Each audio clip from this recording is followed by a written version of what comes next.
3, verset 14.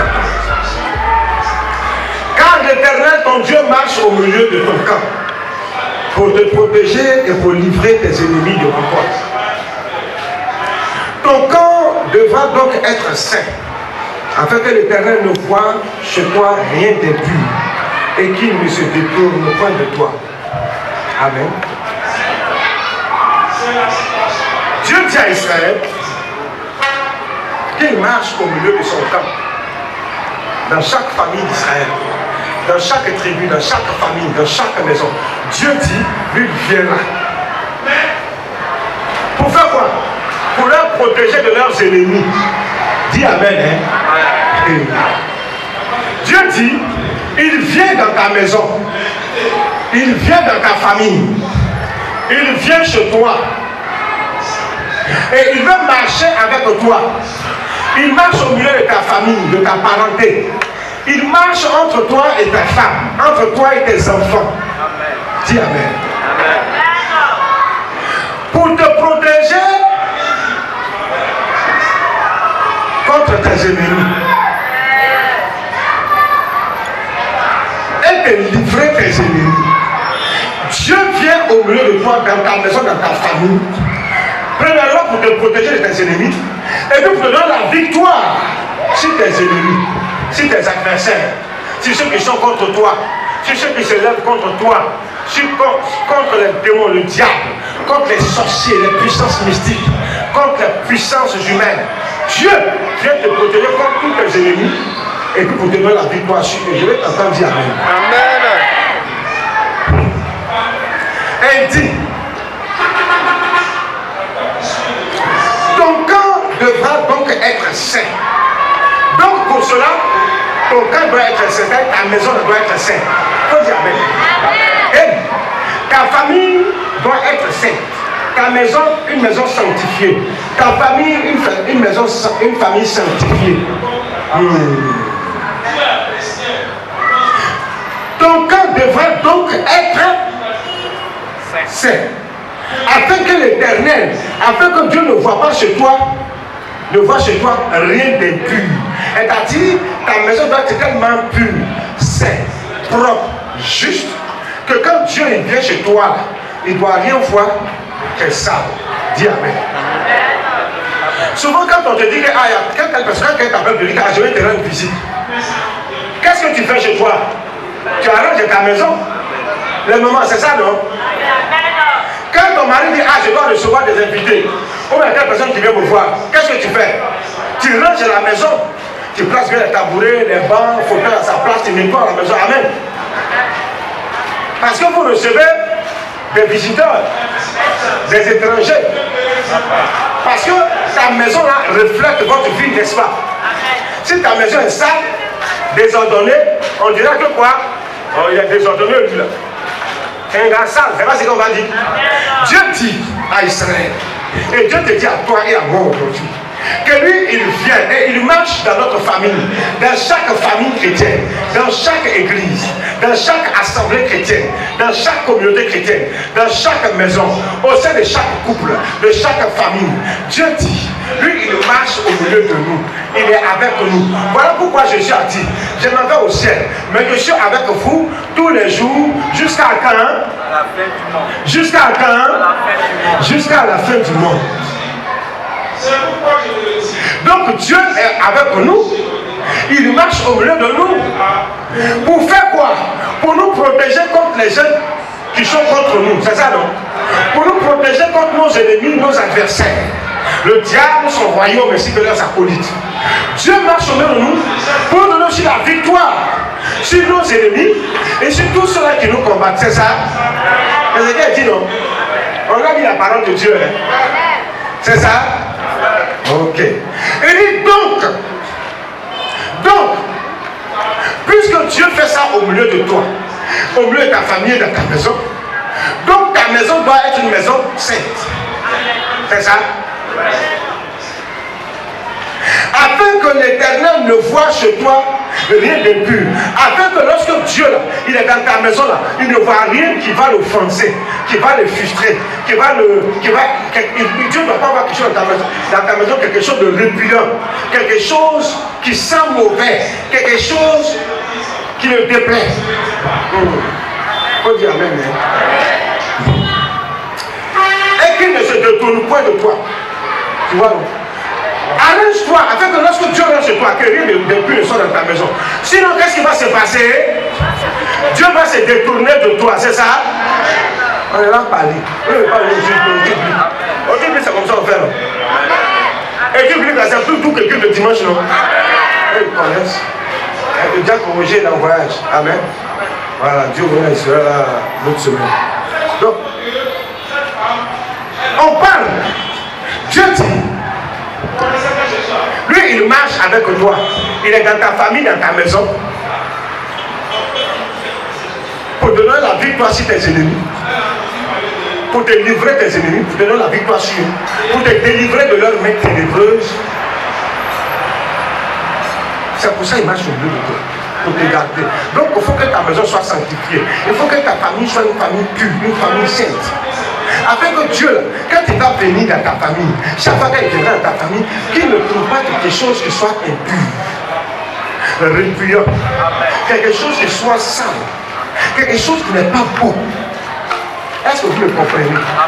Sinon, qu'est-ce qu'il va faire? S'il voit quelque chose qui n'est pas bon, s'il trouve quelque chose qui est impur, qu'est-ce qu'il va faire? Il va se détourner de toi. C'est pour dire qu'il va partir. Et si Dieu n'est pas dans ta famille, qui vient s'installer? Hein? C'est ça. Mais qu'est-ce qui peut amener Dieu à se détruire d'une famille? C'est la souillure, le péché. C'est ça, non? Et puis Satan prend la place. Quand Satan vient dans ta famille, il vient avec quoi? La malédiction. Parce qu'il est maudit depuis le commencement. Donc comment éviter la malédiction familiale? C'est de ça qu'on va parler ce matin. Je veux que tu dises amen. Il faut bien écouter ce que je suis là enseigné. Amen. Tu as compris? Amen. Il faut bien écouter. Nos mamans, nos papas, les jeunes gens, les jeunes couples. Écoutez bien ce que je vais vous dire ce matin. Parce que c'est la parole de Dieu. Voilà pourquoi, avant de faire des commentaires, j'aime dire, pour que toi-même là, tu saches que ce que je suis là commenté là, c'est écrit. Et puis le commentaire là, il est vrai. Il faut dire amen. On peut continuer. Amen, amen. Il y a des familles où se trouve l'abomination. Et l'abomination, c'est tout ce que Dieu n'aime pas qui est répugnant. Tout ce qui va à l'encontre des principes et des lois de Dieu. Tout ce qui offense Dieu. Tout ce qui est répugnant. Tout ce qui pue. Tout ce qu'on doit rejeter. Et ça on appelle l'abomination. Et la plupart des malédictions de famille, que ce soit dans les églises, dans les assemblées, dans les familles, dans les maisons, dans les villages et autres, c'est parce que tout simplement, ces familles-là ont laissé l'abomination rentrer dans leur maison, dans leur famille et dans leur église. Et la malédiction, elle est héréditaire. Voilà pourquoi tu vois des églises qui sont maudites. Parce que si le leader enseigne la fausse doctrine, des doctrines de perdition, si le leader enseigne l'hérésie, c'est-à-dire la déviation, des choses qui sont contraires à la sainte parole, si le leader enseigne des choses que Dieu n'a pas dit, et qu'il forme ses pasteurs, ses anciens, ses diacres, et qu'il forme aussi qu'ils enseignent ce qu'ils enseignent, c'est une malédiction qui ira de génération en génération. Voilà pourquoi vous voyez des églises qui sont mortes. Les églises sont devenues comme des églises féticheurs. Souvent les pères ont communiqué ça à leurs enfants dans la foi. Et c'est parti comme ça. Et puis c'est resté comme ça. Et puis ils embrassent ça. Ils sont d'accord avec ça. On appelle ça la malédiction héréditaire. C'est-à-dire ça va de père en fils, de mère en fille. Et quand dans ta maison tu acceptes une abomination, toi le papa ou la maman, tu transmets cela à tes enfants sur le plan spirituel. Et tu ouvres les portes des démons, des puissances des ténèbres à la vie de ta descendance. Et ça irait avec eux, ça va continuer chez chacun d'entre eux, comme ça de père en fils pendant des générations. Et on appelle ça des malédictions familiales générationnelles. Voilà pourquoi vous voyez des enfants qui font exactement ce que leurs pères font. En général, c'est comme ça, ce n'est pas toujours vrai, ce n'est pas toujours vérifié comme ça. Mais à plus de 50%, quand un père est comme si, cet enfant qui accouche, il devient forcément comme ça. Souvent en mal. En général, c'est souvent en mal. À moins que les enfants demandent, par la grâce de Dieu, ils soient délivrés, ou que Dieu les libère de cette emprise de malédiction familiale, héréditaire, générationnelle. Amen. Donc, l'abomination est un acte répugnant, contradictoire et contredisant la loi divine. Et quand ça est dans ta maison, dans l'église que tu diriges, dans ta famille, ça devient une malédiction. Parce que le diable, Dieu va se détourner de toi. Pourquoi? Parce que l'abomination est dans toi. Et si Dieu se détourne, qu'est-ce qui se passe? Le diable, c'est ça. Et puis il sème le désordre. Amen. Premièrement, la première abomination que je vais citer, que trouve dans les familles, c'est Genèse chapitre 13, verset 13 et Genèse chapitre 19, verset 4 à 5. La sodomie. La sodomie.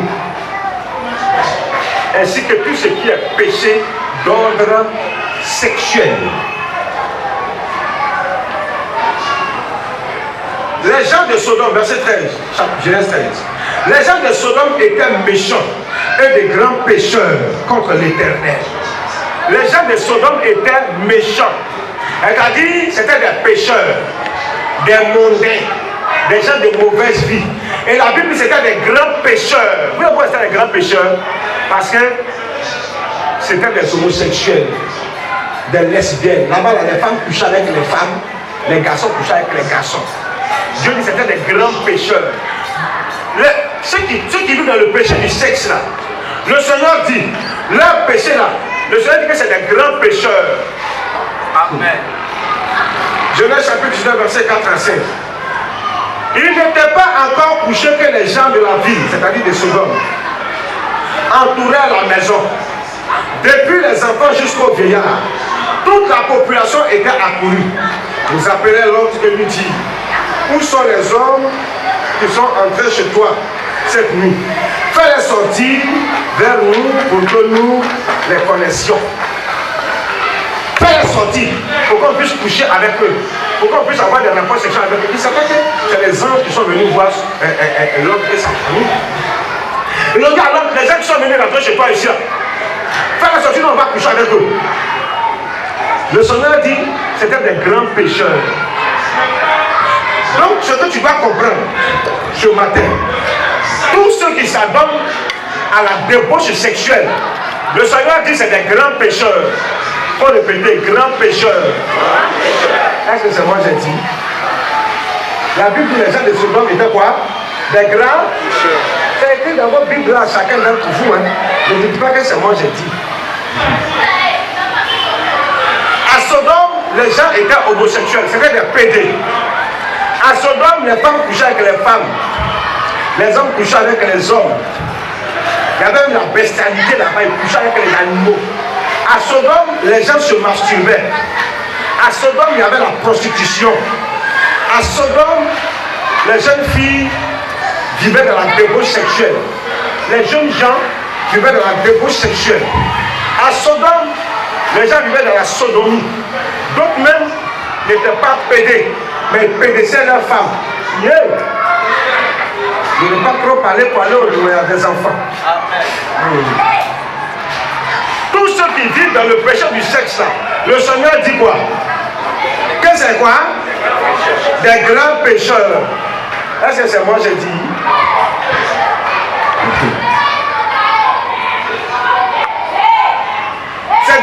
grand pécheur. Et quand tu es un grand pécheur, la malédiction s'attache à ta maison.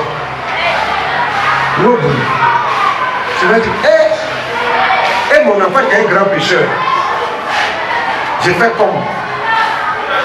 Pour certains, et mon mari, pour certains, et ma femme, et mon cousin qui vit chez moi, et mon parent qui vit chez moi qui est un grand pécheur, j'ai fait comme. Là, on va parler. Alléluia.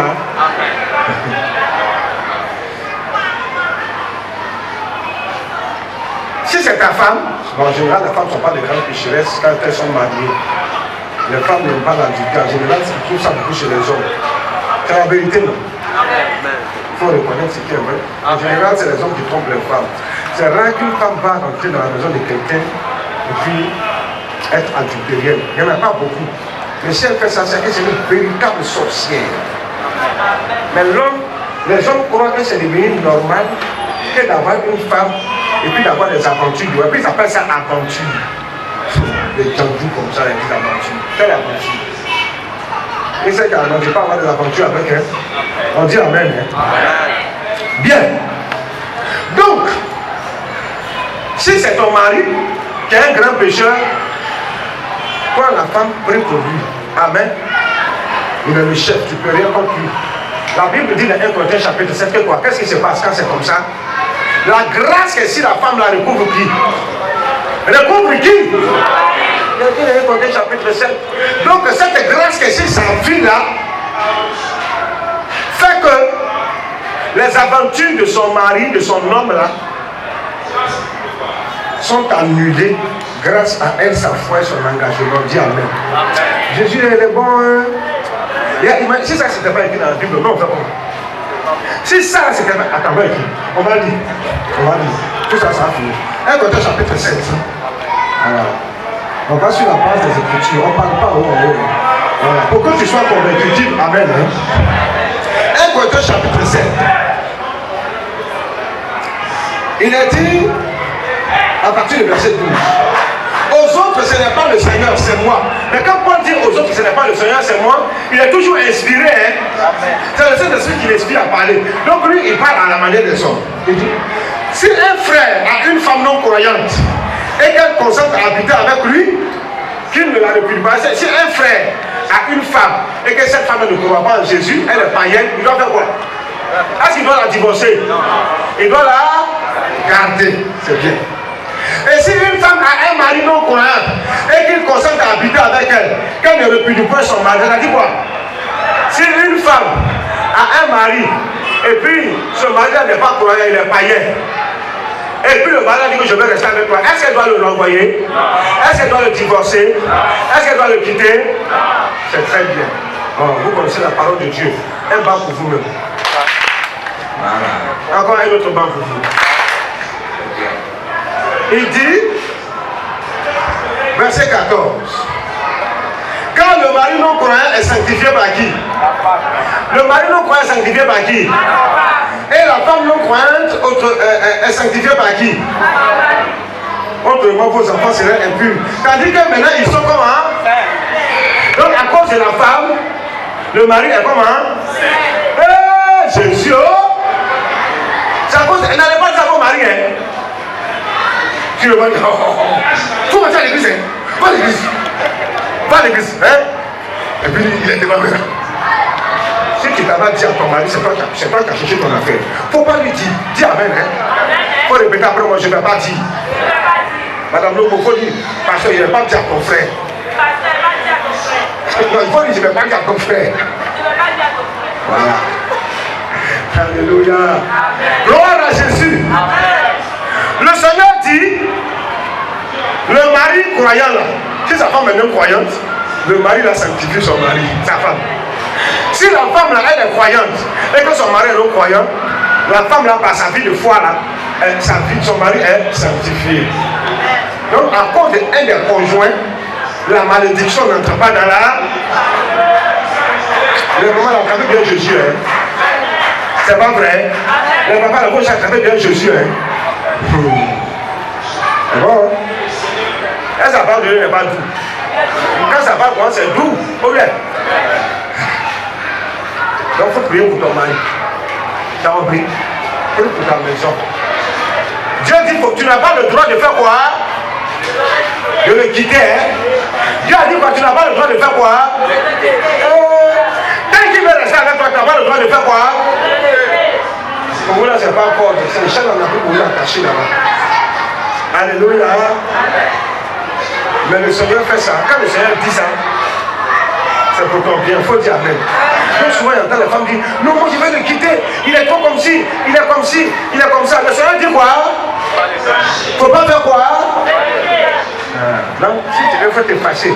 On va venir me voir, on prier pour lui. Mais il ne faut jamais dire, je vais le quitter. Dis Amen, hein? Les mamans, c'est pas vrai. C'est écrit, c'est pas écrit. C'est écrit, non? Donc souvent, il va te connaître. Mais tu dois faire quoi? Ça, c'est différent de d'autres cas que je ne vais pas énumérer sur ma tête. Amen. C'est ton copain, c'est pas ton mari. Tu cherches quoi? Ton copain, c'est pas ton mari. Il ne faut pas compter ce qui chante dans sa télé, ça te regarde pas ta figure. C'est pas toi, hein, c'est pas pour toi. Hein. C'est pour les mamans qui sont dans l'église ici, que leur mari il n'est pas encore converti. Mais je déclare que ça ne tardera pas. Dieu va parler à leur corps. Et quand je parle, hein, c'est pas toi, hein, toi qui es vu dans beau gars, puis tu as dit que non, c'est toi. Je ne parle pas de toi, fiche-moi le corps. Toi-même tu es dans le péché, mais puis le Dieu même qui a dit que tu sois, tu fouilles encore ça. Il y a des vies qu'il ne faut pas mêler. Le péché du sexe est une abomination, un répugnant. Et le Seigneur dit ceux qui vivent dedans, c'est des grands pécheurs. Si tu te masturbes, tu frappes à Woko, c'est un grand pécheur. Une grande pécheresse. Hey! Tu vis dans ton lien. Celui qui vit chez toi, là, à part ton mari ou à part ta femme, là, et ne connaît pas Jésus là. Tous ceux qui vivent chez toi, le premier Jésus ne connaît pas Jésus, il ne doit pas vivre dans le péché du sexe. Tu mates. On ne vit pas avec. Tu es mon enfant, il n'y a pas de louper. Tu es ma cousine, il n'y a pas de louper. Tu es mon cousin, il n'y a pas de louper. Tu es ma nièce, je ne sais quoi, je ne vais pas te louper. Chez moi, on ne fait pas. Les grands pécheurs n'ont pas leur place dans ma maison. Amen.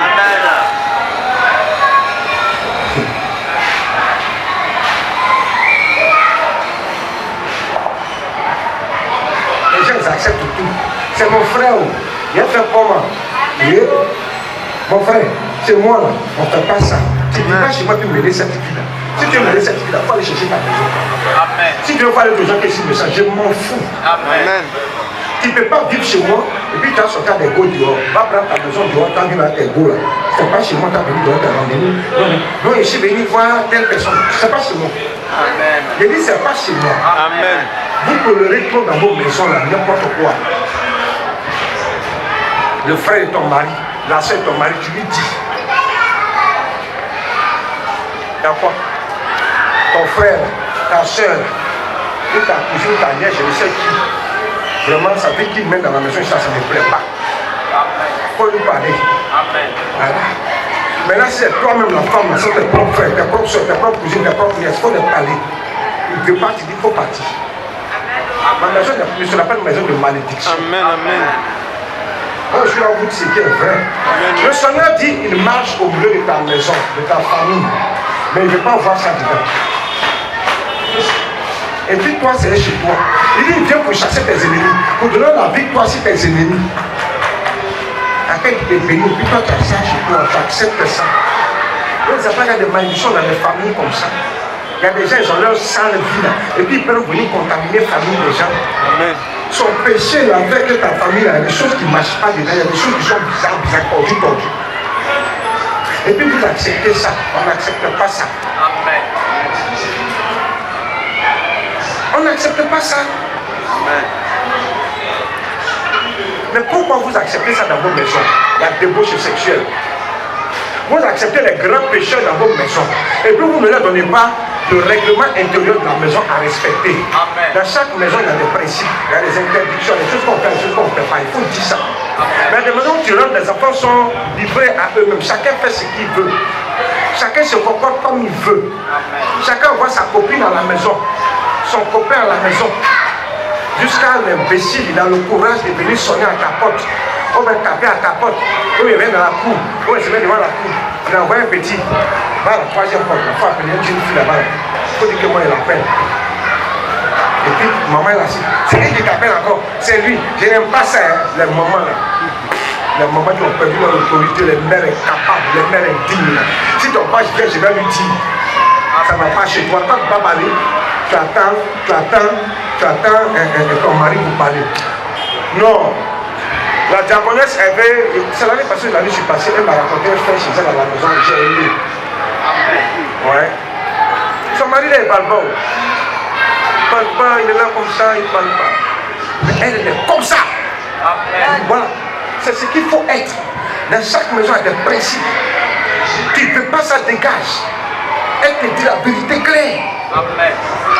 C'est comme ça. Chaque moment doit fonctionner. Il y a des choses que tu ne dois pas accepter. Il y a des choses qu'on peut passer le bon, je ne sais rien.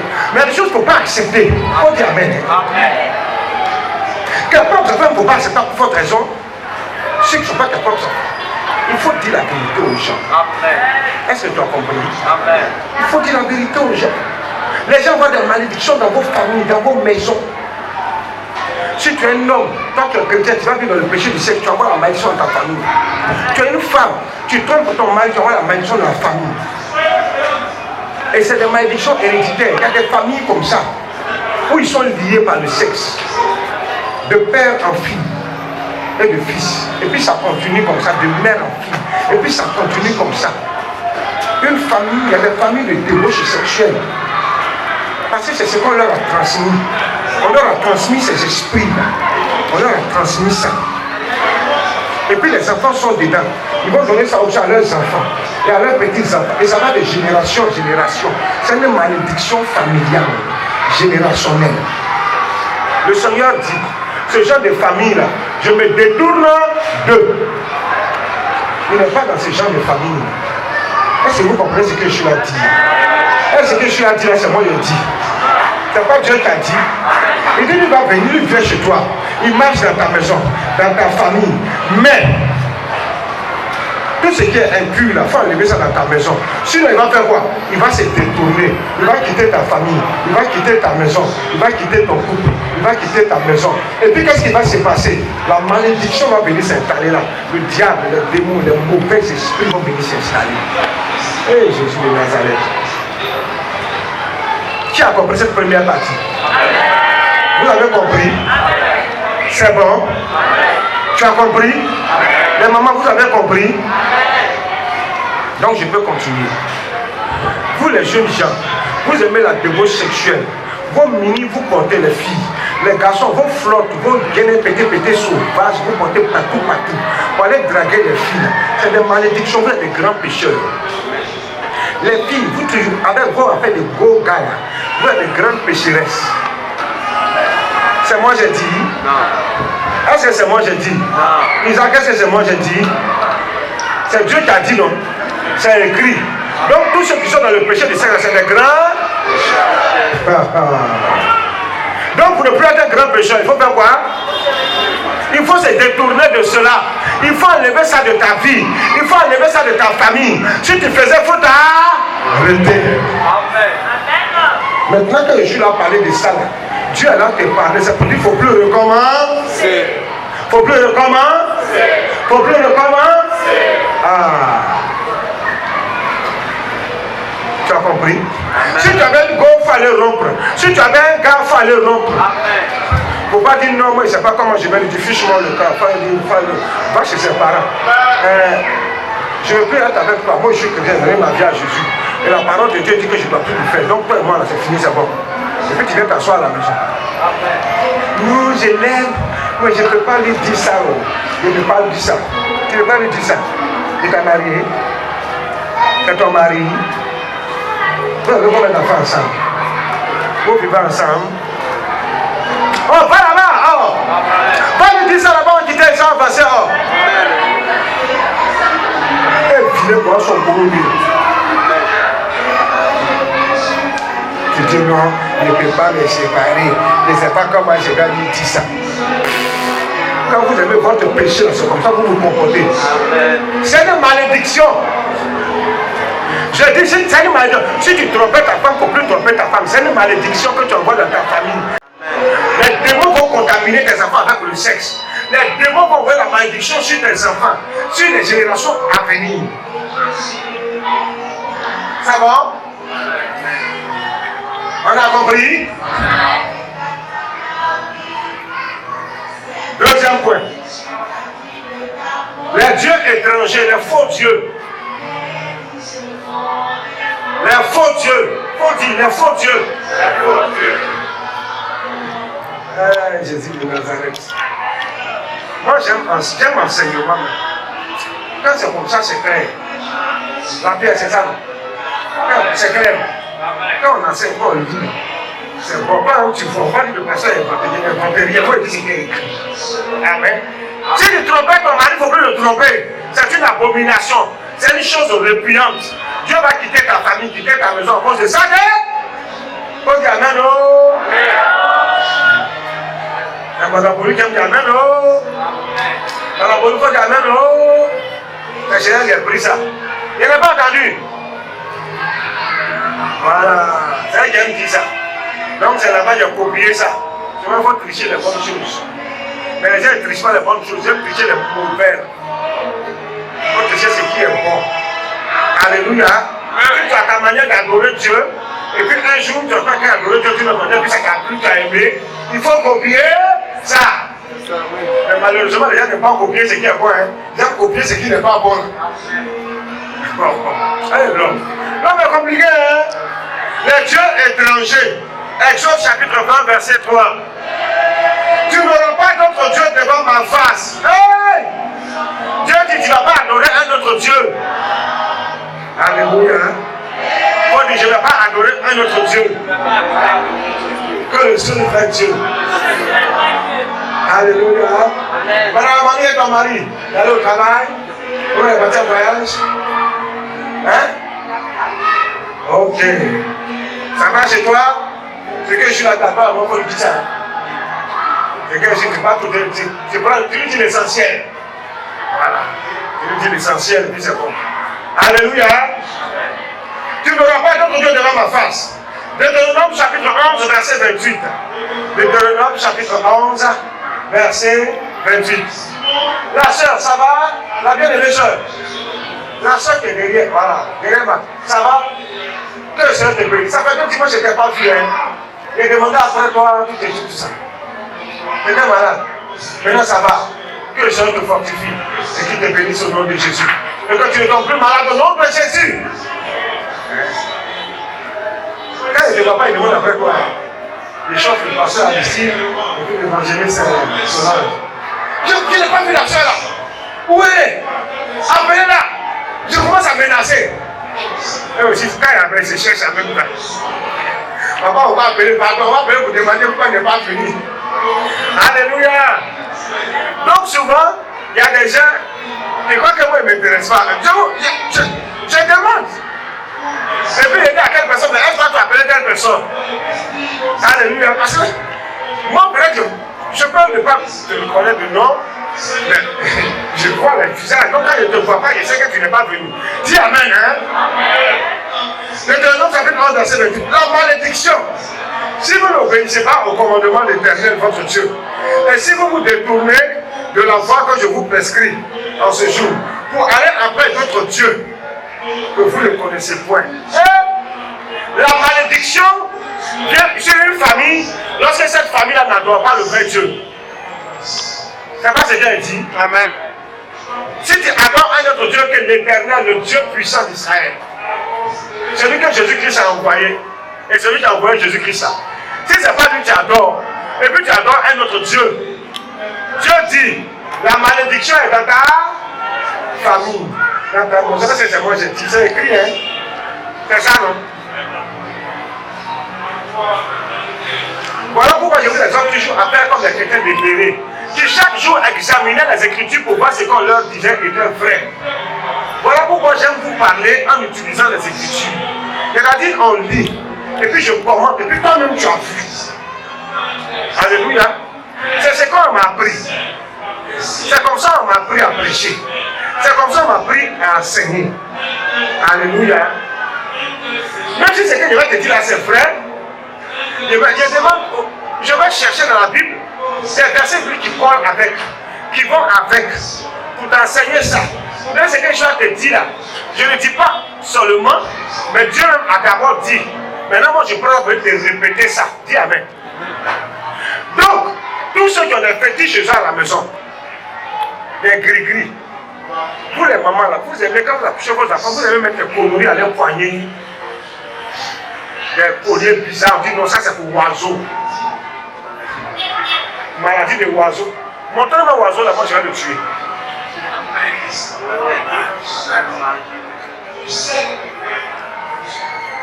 Vous allez mettre gris-gris sur vos enfants, vous n'avez pas honte.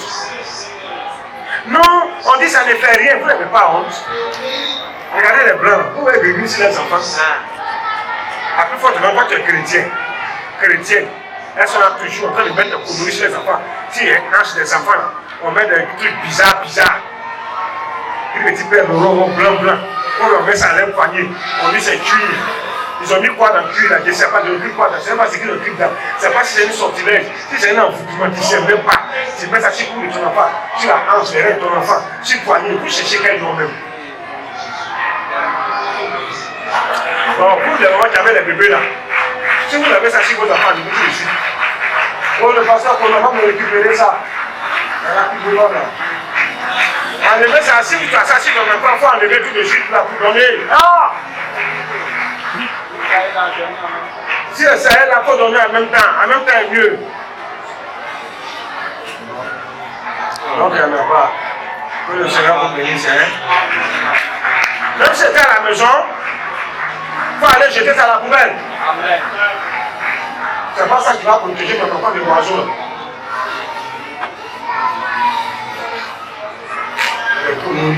Amen. Oiseaux, ils ne passent pas chez les blancs aussi. Amen. Oiseaux, ils ne passent pas chez les blancs. Les mamans, oiseaux, ils ne passent pas chez les blancs. C'est ici seulement en Afrique, seulement ils passent. Et puis les moussis, ils aiment ça. Après les oiseaux là. Yaliouli. Les moussis là. Ce sont mes parents. Ils savent m'appeler Yaliouli. Oiseau. On dit ça vole la nuit. Là, je vais demander à maman, mais pourquoi tu as fait des Yaliouli là, mais c'est quoi? Il dit non, la nuit là, quand tu entends un oiseau qui passe à haut faire, crie dans la nuit là. Et ça on appelle l'oiseau, il attrape les enfants. Moi, c'est que maman m'a dit, hein, elle est encore vivante. Elle a encore 88 ans, 89 ans maintenant. Elle est là. Maintenant, elle est devenue chrétienne. Quand elle dit à Liouli, elle dit qu'il faut quitter là-bas des bêtises là. Mais c'est pas qu'il m'a pris Liouli, elle s'est fait conseiller Liouli. Alléluia. Donc, votre affaire de Liouli là. Les mamans, laissez nos enfants avec votre affaire de Liouli. Le Saint-Esprit est un Liouli, il va les protéger. Alléluia. Le Saint-Esprit est venu ici, Jésus-Christ comme une colombe. Si c'est lui le Liouli là, les hommes vont vous protéger, vont protéger vos enfants. Dis Amen. Les mamans, les hommes qui mettaient des colliers à vos coups, à vos bassins.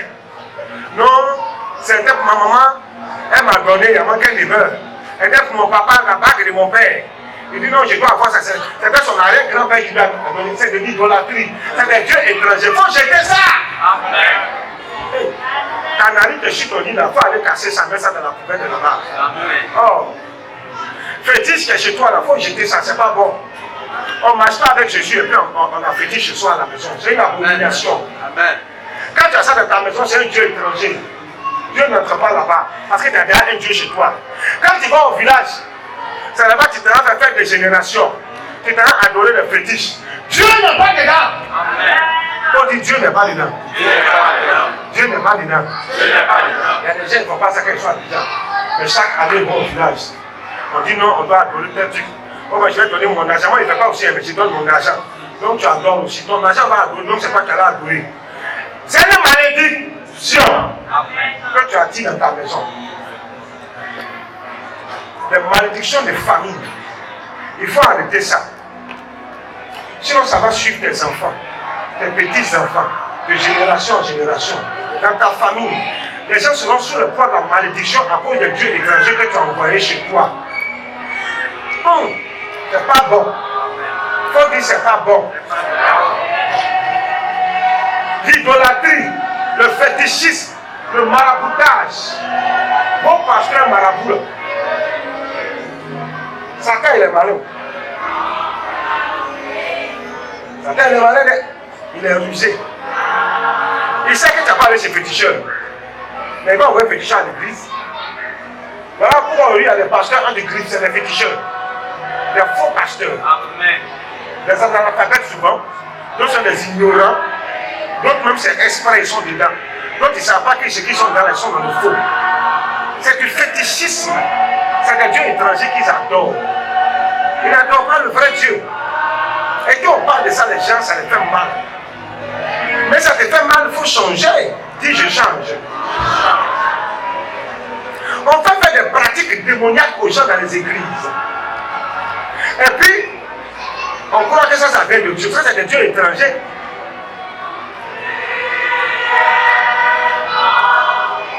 Fidèle en parle avec sa femme, on dit à Fidèle, bon Fidèle, va faire 2 bougies à la boutique. Une bougie pour toi, une bougie pour toi. Vous déposez sur votre table, vous allumez ça au même moment. Si ta bougie finit avant pour ta femme, c'est que tu n'as pas raison. Si pour ta femme va finir avant pour toi, c'est que c'est elle qui n'a pas raison. Ça, c'est pas fétichisme. Ça, c'est des dieux étrangers que les gens adorent. C'est l'ignorance, l'égarement. Le Seigneur dit par faute de connaissance, mon peuple périt.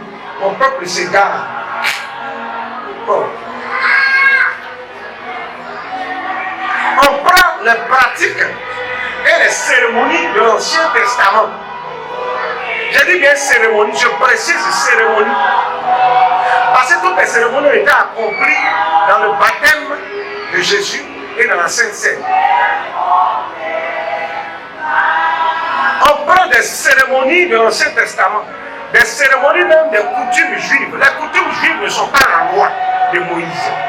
Il faut faire la différence entre la loi mosaïque que Moïse a reçue sur le mont Sinaï et les coutumes juives. Jésus-Christ parlait des coutumes juives. Ils ont leurs coutumes. Dis amen. Hein? Dans la coutume juive, on doit se laver les mains avant de manger. Jésus, ses disciples, ils ne se lavent pas les mains puis ils mangent. Les juifs ont bien s'y faire. Mais quand ils ne se lavent pas les mains avant de manger. Jésus dit, mais au lieu de laver l'intérieur, vous c'est l'extérieur qui vous regarde. Lavez d'abord l'intérieur de la coupe. Dis la même. Ça, c'est leur coutume. Et il y en a plein comme ça. Les gens ils lisent la parole de Dieu, ils prennent les coutumes juives là pour la loi du mont Sinaï. Ils prennent les coutumes juives là pour des lois. Il y a des lois même du mont Sinaï qui sont révolues. Que Jésus-Christ a accompli par sa mort et par le baptême. Qui n'ont plus le droit d'être qu'on ne va pas le mettre en pratique, mais les gens ne savent pas. Et puis ils prennent ça et ils viennent faire. Il y a toujours dit qu'il y a 3 lois sacrificielles, cérémonielles et morales. Les lois morales, que ce soit dans l'Ancien Testament et dans le Nouveau Testament, on met en pratique. Les lois sacrificielles, Jésus-Christ a accompli son peuple sacrifice. Les lois cérémonielles, cérémonie, Jésus-Christ a accompli quelle cérémonie? Par son baptême et par la Sainte Seine. Point bas à la ligne. Vos cérémonies d'encens, de bougies, vos cérémonies bizarres, l'eau avec sel dans l'eau, huile dans l'eau.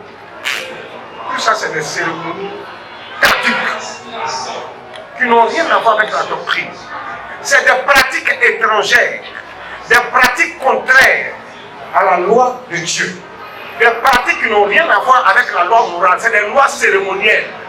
Pour certains, même sont révolues, sont passées. Pour certains, n'ont plus le droit d'être parce qu'en les pratiquant, on adore des dieux étrangers, les démons se positionnent. Et quand les gens croient que les gens sont sous la malédiction, et puis ils ne savent pas qu'ils sont sous la malédiction. Parce qu'ils mangent, ils dorment bien, ils ronflent bien comme un âne, comme un cheval. Ils croient qu'il n'est pas sous la malédiction.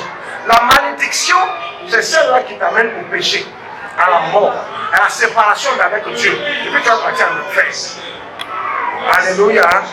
Les gens croient parce qu'ils croient que parce qu'ils ont à manger, ils ont à dormir, ils mangent bien, ils dorment bien, donc ils sont bénis. C'est une bénédiction. Mais la malédiction, si ça ne quitte pas ta maison, avec tout ce que tu as, tu vas partir à l'enfer. La fausse doctrine. Et Paul l'a dénoncé, et Jésus a dénoncé cela. On appelle ça l'hérésie, l'apostasie, la déviation. Enseigner ce qui n'est pas biblique. Enseigner ce qui ne doit plus être enseigné. Faire mettre en pratique aux gens ce qui ne doit plus mettre en pratique. C'est de l'idolâtrie. C'est du fétichisme. Dis Amen. Je suis parti avec Madame Zawi en Israël. Elle a vu les Juifs, n'est-ce pas? Elle a vu. Elle a vu les Juifs. Tu as aussi vu les rabbins juifs. Est-ce qu'elle croit en Jésus? Ils ne croient pas en Jésus, il faut parler. Essaye de parler de quelque chose.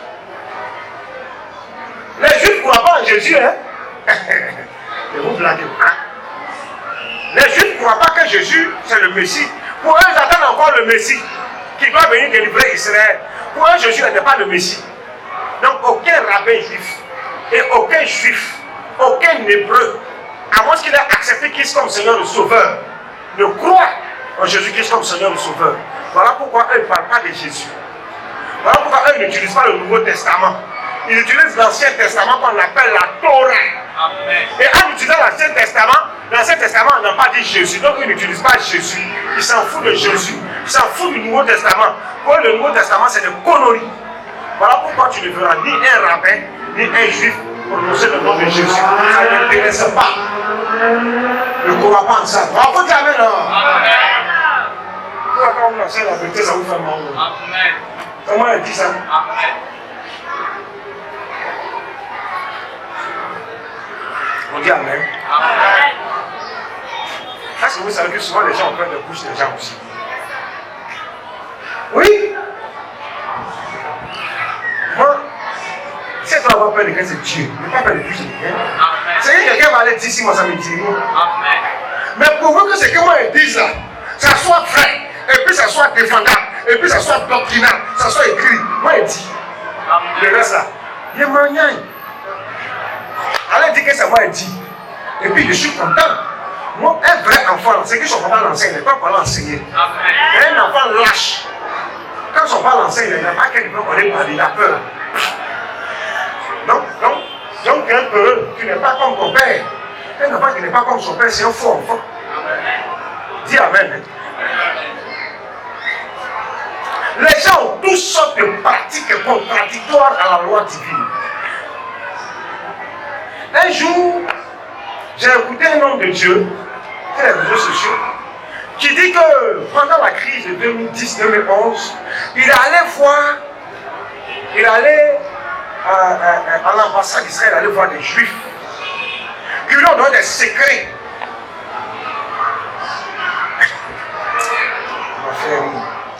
Qui lui ont donné des secrets de la prospérité, des secrets de la richesse. Tu allais les voir, elles ne croient pas en Jésus. Toi, tu dis tu crois en Jésus. Ceux qui ont combattu Jésus, ceux qui ont tué Jésus, Dieu. Les mêmes arabes, les mêmes juifs, ceux qui ont tué Jésus, ne croient pas en Jésus. Toi, tu vas les voir pour prendre un secret pour chercher quoi? Un péticheur, un marabout. Il dit, je ne suis plus jamais. Amen. Moi, je ne suis pas dans le discours. Je te suis, je ne dis pas, je ne suis plus. Je ne suis pas dans le. Mais il ne mélange pas. Ce qui est écrit, il fait ou il ne fait pas. Moi, je dis, ça peut être un chrétien semblant. Moi, je laisse faire du chrétien, moi, je vais être païen. Voilà. Ça fait semblant. Moi, je laisse faire païen. Si c'est moi, je suis venu à Jésus. Je suis venu servir Dieu pour chercher de l'argent. Mais quand ils sont maudits, moi, je ne suis pas venu servir pour chercher de l'argent. Moi, on cherche l'argent. Moi, j'avais une entreprise. La femme, elle connaît. J'avais des employés. C'est Jésus qui s'est révélé dans ma vie. Il faut laisser tout laisser pour devenir pauvre, pour le servir. Moi, j'avais une entreprise. Quand j'arrive à Pogoué, il y a des gens qui me voient. Ah, le boss, ah, patron. Ceux qui m'ont connu dans le temps, ils savent. Quand je me suis allé net, Jésus dit qu'il faut arrêter tout le boulot. Il a fermé l'entreprise. Donc quand tu as intérêt, quand tu gagnes un peu, vous aussi. Amen. Oui. Je suis là pour servir Dieu. Et puis dire avec exactitude ce que la parole de Dieu dit. Amen. En tenant compte de leurs différents contextes. Un point, un trait.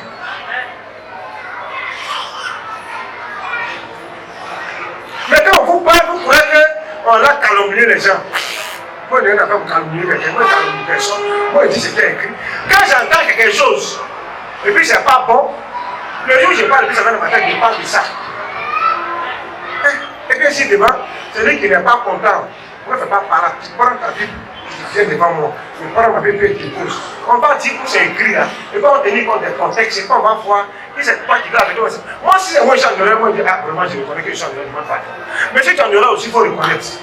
Mais souvent, les gens n'ont pas d'argument. Est-ce que vous savez que ceux qui n'utilisent pas, ceux qui n'aiment pas utiliser la Bible, ils n'ont pas d'argument. Quand tu les vois, non, ils ne veulent même pas t'écouter. Ou bien ils se jettent dans les injures. Quand dans un débat, tu vois l'autre qui insulte, il a un coup d'argument. Il ne veut pas argumenter ses thèses. Ce qu'il dit, il ne veut pas argumenter, il ne veut pas défendre ça. Alors que moi, je défends pour moi, avec quoi? La Bible. Elle ne peut pas défendre. On ne peut pas défendre ce qui est indéfendable.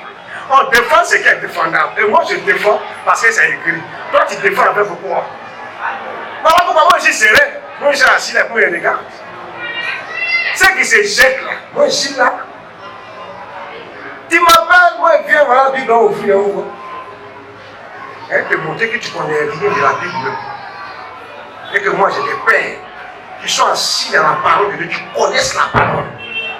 Et puis, je suis fier d'eux. Amen. Voilà. Et puis, ils m'ont appris comment expliquer la parole. Voilà. Ils ne m'ont pas seulement expliqué, ils m'ont montré comment on l'explique. Et puis, comment savoir si ce que tu as expliqué, c'est faux ou c'est vrai. Ils m'ont montré tout ça. Voilà pourquoi je vous enseigne. J'ai lu la parole.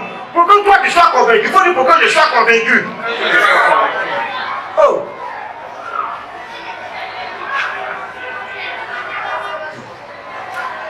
Tout ce qui est contraire à la loi divine, tout ce qui est contraire à l'adoration de Dieu, toute pratique que tu utilises pour adorer Dieu, si cela ne vient pas de Dieu, c'est une idolâtrie. Ce n'est pas Dieu qui adore, c'est le Dieu étranger. C'est de l'idolâtrie que tu adores, que tu fais.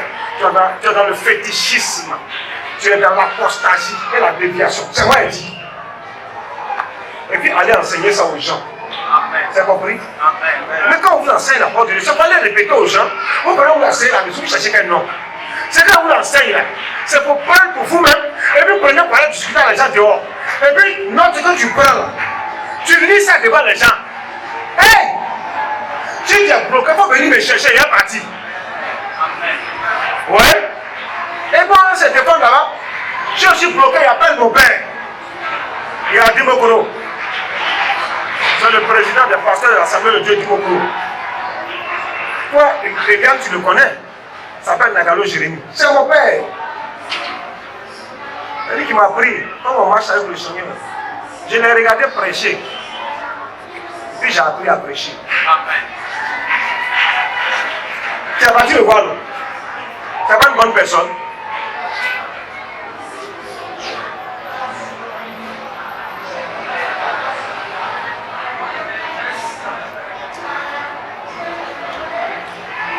Il me dit, Charlemagne, ce que je t'apprends, ce que tu me vois faire. Si tu es convaincu que c'est écrit, va et ne te tais pas. Répète ce que tu as appris du monde public et répète ce que la Bible te dit. Ne tiens pas compte de ce que les gens vont penser de toi. Tu sais comment il est arrivé à Dimokoro? Il est parti à Dimokoro en 89, on l'a fait quand on était à Congo ici. À cause de la doctrine. D'abord, il était pasteur ici. La semaine de Boumasi ici, ils l'ont chassé. Ils ont pu le jeter à Congo. On dit, on va le laisser là-bas, il va voir ce qui se passe. La petite église, environ 40. Petite église en bas, on est prêché là-bas. Il n'est pas mort, il vit dedans. Tu connais chez lui, allez attraper le gars là, mon Dieu. Et pour lui demander, tu connais Charlemagne? Il va te dire, le garçon le truc. Il faut demander, nous, notre papa s'appelle Charlemagne. Il n'est pas de son père. Donc, c'est pas grave, c'est comme ça, c'est notre grand-père. On va, il faut dire, papa, mais pas tout habitant là, il faut dire même ce qu'il est. Si ma famille se discipline, si elle fait des conneries, il va vous dire. Tout ce qu'elle fait à l'église, elle va vous dire. Il a bien beaucoup ici. Toi, Yann, va le montrer aux gens. Toi, Yann, va le montrer là. On va demander après moi. C'est mon frère. Et puis je suis fier. Amen. Dis Amen. Hein? Alléluia. Maintenant, quand je vous montre où vous pouvez aller vous renseigner, vous demandez après, lui là c'est qui? Il va vous dire. Si elle fait des péchés, si elle fait des conneries, si quand il est à l'église là-bas, si elle faisait comment, il va vous dire, il va vous donner un témoignage. C'est compris? Il a des mots pour là-bas. Regarde. Faut accompagner les gens là-bas. Je te donne l'autorisation. Tu as compris? Accompagne les gens, voir le grand-père. Amen. Souvent, il m'insulte en pleine assemblée. Il dit quoi? Tu es nommé son tête qui te fait venir là. Viens faire ça là. Et puis il coupe comme ça. Il vient, puis il fait. Et puis il me dit, allez m'asseoir. Ouais, c'est mon père. Toi, tu peux supporter ça. En crise, la petite. Pour gonfler ton nez, on dirait que je joue numéro 5 ans. Hein, pour le bout, un petit point, on dirait qu'il t'a un casque posé là-bas.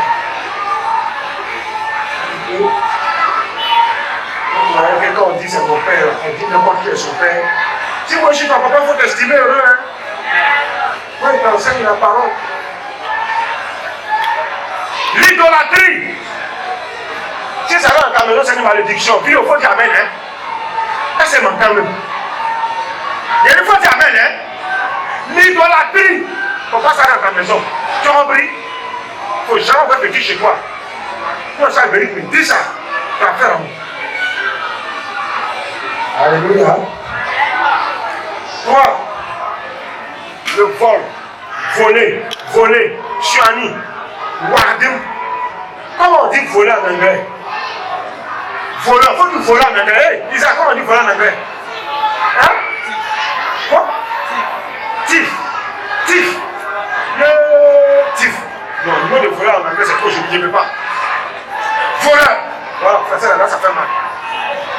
Le vol est une malédiction. Si ton enfant vole, il faut le punir. Il faut le frapper. Si tu as des points, si tu n'as pas de même s'il a pris, tu lui fais pas là pour ça. Tu le punis. Le vol est une malédiction. Quand l'enfant veut quelque chose, il demande, c'est ça? L'enfant doit faire quoi? Pour les femmes, c'est de voler dans le beau mari. Alléluia. Un jour, elle va donner la personne. Le mari d'une femme qui m'a dit que moi, ça m'a fait rire après moi. Il dit non, on va demander à ta fille. Il donne rien pour garder. Moi, après, ça m'a fait rire. Après, elle m'a fait rire. Toi, on va vous faire la salade. Ton mari m'a dit qu'il donne rien pour garder. Mais vous faites la salade. Bon, il ne faut pas nous attacher ici. Alléluia. Alléluia. Mais quand un homme peut donner l'argent à sa femme pour garder, c'est que c'est une femme de confiance. C'est dit Amen. C'est que c'est une femme qui on peut compter. Dieu, ça veut nous donner pour garder. Hey! Ouais, madame Guy. Ouais. Ouais, qui est là-bas? Elle est sortie. Hein? Elle se demande pour donner pour garder. Hey! Diaconos Louise. Elle se lance pour donner pour garder. Regardez, c'est pas vous. Quand vous gardez.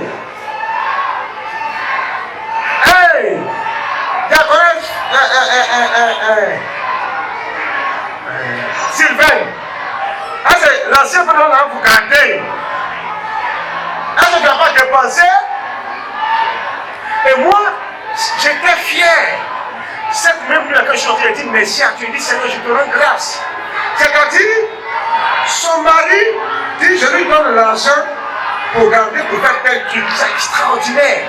Moi, franchement, c'est la première fois que j'entends ça. Et j'ai béni Dieu cette nuit-là, toute la nuit. J'ai dit Seigneur, tu es extraordinaire. Tu es merveilleux. C'est-à-dire, moi, en témoignant comme ça de sa femme, moi j'ai tout compris. C'est-à-dire, ces gens de femmes là ne peuvent pas me créer pour nous avec son mari. C'est-à-dire, elle là, elle fait parler à son mari. Et puis, on va m'appeler. Si c'est elle seule là, foyer, elle n'aurait jamais pas là. Alléluia. Il n'aurait jamais pas là. La confiance que son mari a pour elle là, moi je suis garanti. Elle là, moi je ne vais jamais demander ton foyer c'est comment, ça ne m'intéresse pas. Parce que je suis sérieux. Parce que son mari a dit là, moi je suis sérieux. Elle a dit, elle là, quand on dit son nom, il dort. Elle n'est pas bonne. Mais par contre, il y a des femmes, elle ne peut pas dormir là. Seigneur, il faut l'aider. Pourquoi elle va avoir problème avec son mari encore cette semaine-là? Il ne peut pas dormir. Alléluia. Ton mari doit te faire confiance. Tu ne dois pas être une femme voleuse. Tu ne dois pas être un homme. Des hommes aussi qui volent l'argent de leur femme. Ils brigandent l'argent de leur femme. Ce n'est pas bon. Il ne faut pas voler l'argent. Il faut demander. Ça ne pas donner. Il faut prendre un crédit avec elle. Ça va bon. Et puis après, il faut rembourser. Les maris qui ne remboursent pas crédit, ça va bon. Josué chapitre 7, verset 25. Josué dit, pourquoi nous as-tu troublés? L'Éternel te troublera aussi aujourd'hui. Et tout Israël le lapida. On les brûla au feu, on les lapida. Exode 20, verset 15. Tu ne déroberas point. Tu ne vas point voler. Akan a volé. C'est qu'il ne devait pas être pris. Il a volé. Il a envoyé ça dans sa tente. Et à cause de son vol là, tout Israël a échoué en guerre. Ils ont tué des centaines de personnes en guerre. La malédiction est venue dans le camp d'Israël. Et Israël a commencé à perdre ses guerres. Dieu a dit à Josué, il y a quelqu'un en Israël ici qui a commis une abomination. Voilà pourquoi on vous tue. Ils ont commencé à chercher jusqu'à... Ils sont allés, on dit c'est la tribu de Dan. Jusqu'à on dit c'est la famille de Dan. Jusqu'à on dit c'est la maison d'Akan. Donc Akan ils ont volé, il a volé de l'or. Il est venu mettre dans sa tente, il a tout l'a mis là-bas. Josué dit mon fils, dis la vérité, confesse-toi. Il a confessé qu'il a volé. On a pris Akan, sa femme, ses enfants, ses ânes, tout ce qui lui appartient. On l'a brûlé, il a tout ce qu'il a. Dis amen. Pour chasser la malédiction du camp d'Israël, on les a tous brûlés. Il n'est pas dit qu'il faut brûler ton enfant parce qu'il a volé. Il faut brûler ta femme, il faut brûler ton mari. C'est pour te dire que le vol attire la malédiction dans la famille. Est-ce que voler c'est bon? Dieu a dit tu ne déroberas point. Exode 20, verset 15. Tu ne vas point voler. Amen. Hey! Est-ce qu'on doit voler? Non. Le vol attire quoi? La malédiction. Qu'est-ce que Josué a dit à Akan? Il dit quoi? Il dit tu as troublé Israël. C'est pas ça? Parce que tu as volé, tu as troublé Israël. Donc le vol trouble la famille. Le vol là, ça trouble la famille. Ça va la malédiction de la famille. La malédiction peut être même la mort. Voilà pourquoi les gens mouraient en Israël. Les mamans, vous comprenez? Les papas, c'est compris? Ne volez pas, hein? Si tu dois à quelqu'un sa monnaie, donne-lui sa monnaie. Il ne faut pas lui, il a oublié mon fou. Derrière quelqu'un, son portefeuille, combien de temps tu vas lui donner? Amen. Tu as compris? Il ne faut pas dire, ah, il n'a qu'à partir, mais ça c'est Dieu qui m'a donné. Dieu ne t'a pas donné, tu es un voleur. Tu es une voleuse. Alléluia. Amen. Tu ne déroberas point. Le vol envoie la malédiction dans la famille. Ça trouble la famille, ça trouble la maison. Est-ce que vous savez pourquoi les pays africains sont beaucoup troublés? Je vous dis. Parce que nos dirigeants là sont tous des voleurs. Pourquoi en Europe, il n'y a pas le trouble? En Europe, même que le président fait des gens qui vont en prison. Vous savez ça? La malédiction est en Afrique, dans nos États africains. Les guerres, les coups d'État ne peuvent pas finir à cause du vol. Les gens volent l'argent de l'État. Les deniers publics, les volent ça. Donc ça trouble la nation.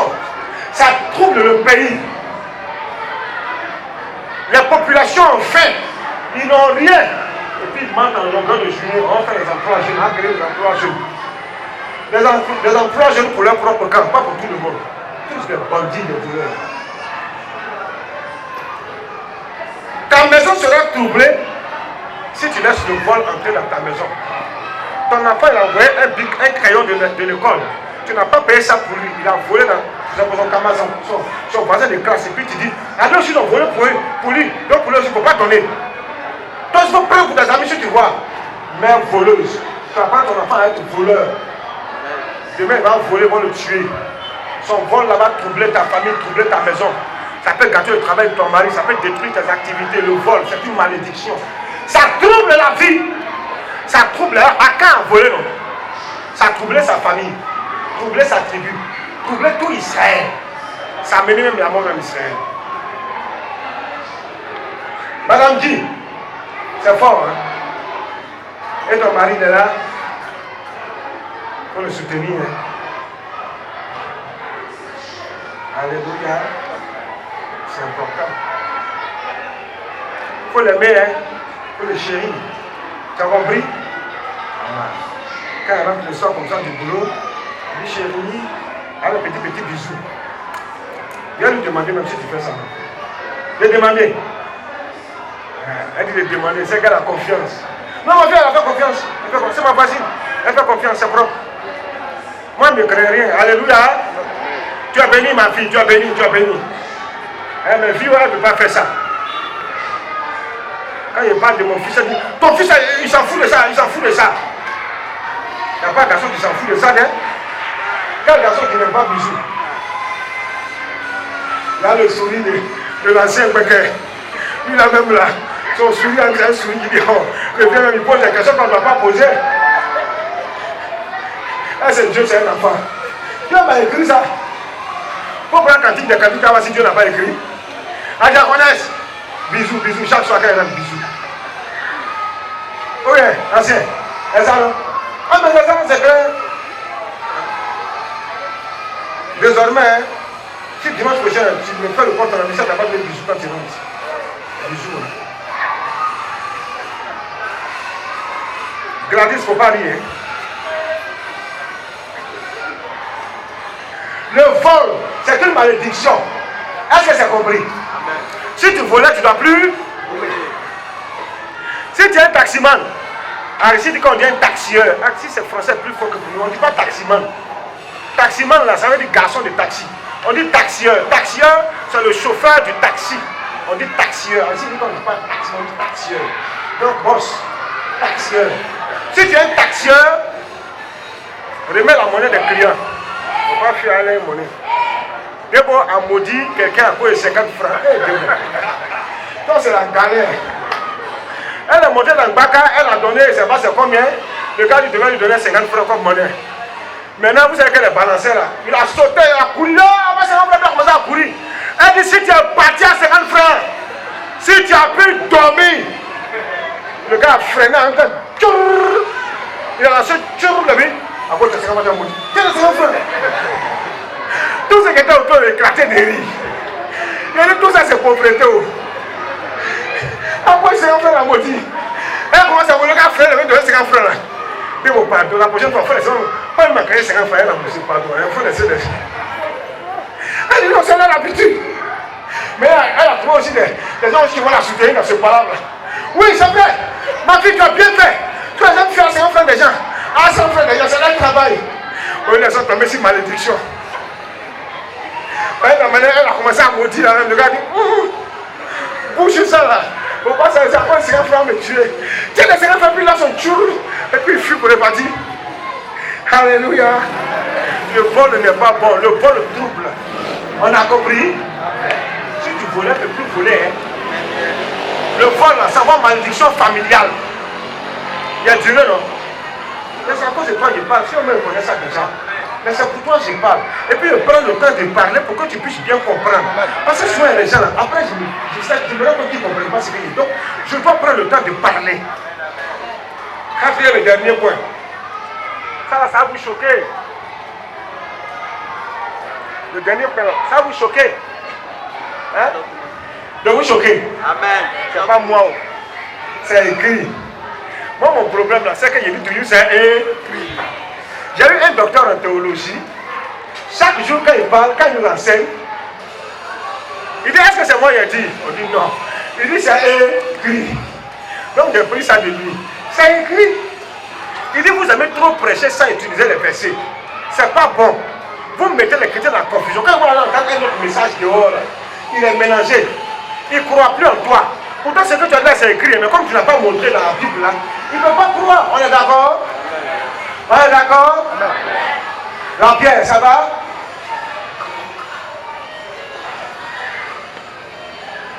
Dis au second étage que tu comprends. Okay.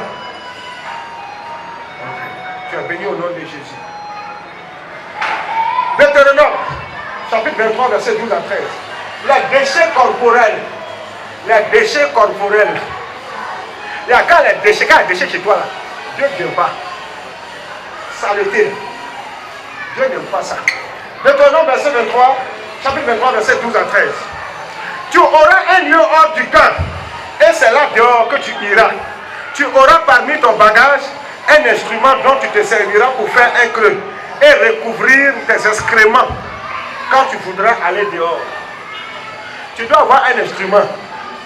Et puis quand tu veux aller au besoin, quand tu vas aller faire tes excréments, c'est-à-dire, excusez-moi, quand tu vas aller faire caca, tes besoins, tu dois creuser. Et puis quand tu finis de faire caca, là, tu fermes. Voilà pourquoi vous êtes dans nos villages là. Hein? On fait les besoins comme ça, hors du village, c'est pas ça? Et puis on creuse tout, on ne chie pas comme ça à l'indigne. Est-ce que vous comprenez? On creuse tout. On fait ça dedans. Quand tu finis, tu fermes. Tu as compris? Dieu dit, il n'aime pas la souillure.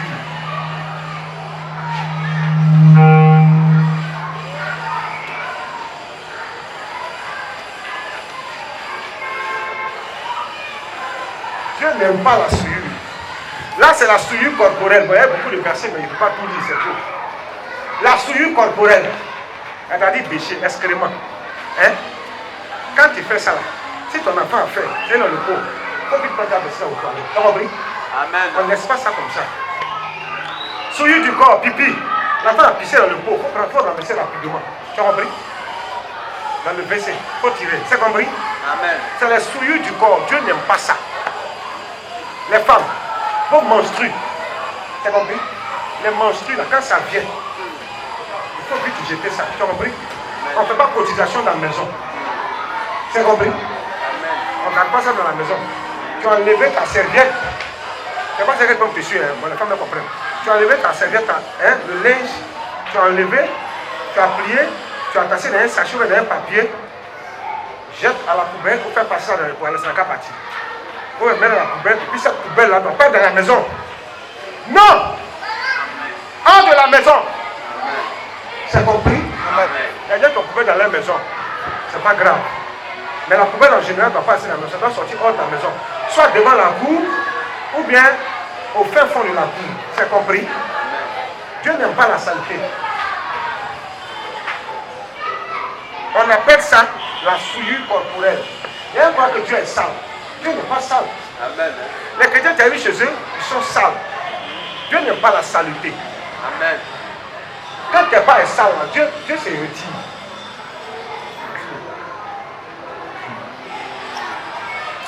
Dieu est sale. Quand vous allez faire vos besoins, allez dire hors du camp. Creusez tout, puis mettez ça là, puis fermez. Parce qu'il n'est pas venu dans le camp, et puis il va voir les caca un peu partout. Dieu va dans ta maison, il y a caca de ton enfant qui est dans quelque part. Et puis de ton enfant qui est dans quelque part. Hey! C'est pas bon! C'est pas bon! C'est pas bon! Faut dire c'est pas bon! C'est pas bon! Les habits sales. C'est l'entassé comme ça, puis c'est partout dans la maison. C'est la souillure. Dieu là, il n'aime pas la saleté. Il y a quoi que Dieu aime. Tu es parti aux toilettes. Tu t'es nettoyé à papier hygiénique. Mais quand on fait ce nettoyage à papier hygiénique, là, on utilise aussi l'eau pour laver. C'est compris?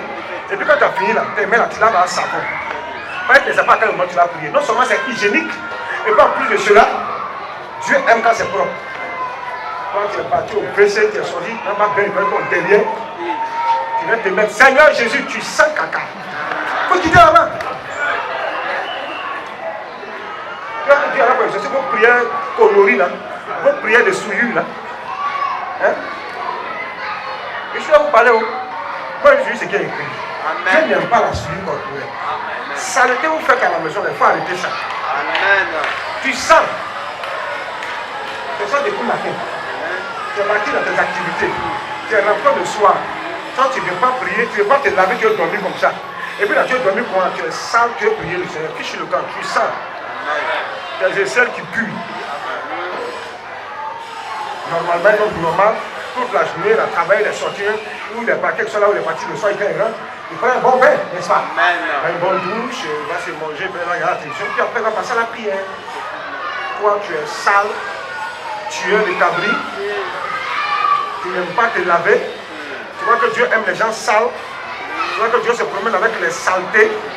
Si tu n'as pas les moyens de pouvoir te laver, on peut comprendre. Mais tu as les moyens, puis tu ne fais pas. Non, il n'y a pas là de papier hygiénique, mais utilise l'eau, ça va voir. Tu utilises l'eau, tu nettoies bien, tu laves ta main à savon. Si c'est possible, quand tu as fini, tu peux te rincer, puis tu sors. Dis Amen, hein? Amen. On voit que Dieu est dans la saleté. Ton chocoto qui sent. Ça fait une semaine, tu n'as pas lavé ça. C'est blanc, c'est devenu gris. On finit un chocoto sale. Tu mets ça dehors. Il y a d'autres même là, un seul chocoto. Chaque nuit, c'est ça pour se promener. Amen.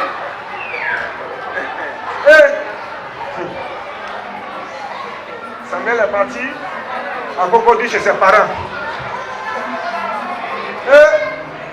On va réveiller des voyages, il va envoyer chocoto. On ne peut pas respirer dans la maison, là, Seigneur Jésus. Dis, prenez au 31, ça vient dans le chocoto, puis se promène dans la maison. Il dit, oh, c'est pas mon chocoto d'ici, là. Moi, mes chocotos, ça vient de Bengue, et puis porte. On a souffert, hein? Pendant un mois, il est dans le chocoto, où il est? Il a dit, il marche à chocoto au salon. Si tu n'es pas pour quitter là, il monte ça. Alléluia.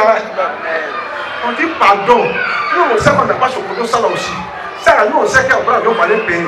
Mais pardon, il faut de la vérité, tu vas partir. Et là, c'est chocoto. Alléluia. Mon frère, moi-même, je sais que c'est joli, mais il faut la vie. Il faut la vie. Tu as compris? Même si c'est tu laves la nuit, matin tu lèves, tu portes, tu passes comme au là. Quand il passe comme au le sucre aussi 1 kilomètre. Et on dit, va là-bas, tu sens. Et tu es jalouse, va là-bas. Tu ne veux pas avoir chocolat, même ton mari que tu as marié pas avoir chocolat, ça. Il dit, voilà, moi je suis assez bien, regarde. Il dit, moi je me cherche. Attends, moi, il ne faut pas arriver 6 mois. Mais nous autres là, non, il faut 1500 francs. Au marché là. Si tu as parlé à mon collègue, tu as agressé tous les jours. Alléluia. Il faut être propre. Dieu aime quand on est propre. Il faut dire Amen. Il faut être propre. Tu as compris? Tu peux ne pas avoir là pour faire tes cheveux. Mais les cheveux là, tu peux laver, ça va bien sentir bien. Amen. Les cheveux là, ça. Je vois la 6 hier. Elle dit, mes cheveux là, ça sent. Ça sent. Moi, mais ça, c'est. Quand tu as parlé au niveau de là, donc moi je ferme ma bouche, tes cheveux sang, il faut enlever, tu empoisonnes tout le monde à ça. Tu vas dire, Seigneur, je t'aime. Jésus m'a bien ma fille, tu m'aimes avec tes cheveux sang. On appelle ça les déchets corporels. Vos perruques là, il faut laver aussi. Avant, ça va laver soit des perruques même là. Quand il fait papa passe moi, parfait que ça laisse là. Toi-même là même. Tu es grippé en même temps sur place. Rhume sur place. Les mamans là, je vais là, il faut laver. Alléluia. Alléluia. Et puis je vous conseille de payer les petits déodorants. On met ça pour 500 francs au marché. Oh, mais quand tu mets ton sac avec quand tu transpires, vous allez vous pommader. Alors vous pommade là, quand tu transpires dedans. Moi aussi, ça fait des odeurs. Mais quand tu mets c'est bon. Alléluia. Alléluia. Les hommes, ta femme elle se mange, tu ne peux pas avoir la construction avec elle. C'est pas bon. Les déchets corporels. Est-ce que ça va finir? 3, 4 jours, 5 jours là. C'est pas non, pardon. Pas pitié. Hein? Pitié. C'est pas ça. C'est pas bon. Amen. Alléluia. Voilà, ton enfant, il ne peut pas entrer dans certaines considérations. Alléluia. Que le Seigneur te bénisse ce matin. Si tu mets ces 3 principes, ces 4 principes-là en pratique, aucune malédiction ne va rentrer dans ta maison. Il faut dire Amen. Aucune malédiction n'entrera dans ta famille. Aucune malédiction n'accédera à ta maison. Premièrement, c'est quoi? Le grand pays, c'est quoi? Tout ce qui est péché du sexe. Amen. Deuxièmement, c'est quoi? Hein? Les dieux étrangers, fétichisme, idolâtrie, les fausses doctrines. Troisièmement, c'est quoi? Le vol. Il ne faut pas voler, hein? Quatrièmement, c'est quoi? Les péchés corporels. Faites propre pour venir devant le Seigneur. Dis Amen. Que le Seigneur te bénisse. Que le Seigneur t'apporte sa grâce.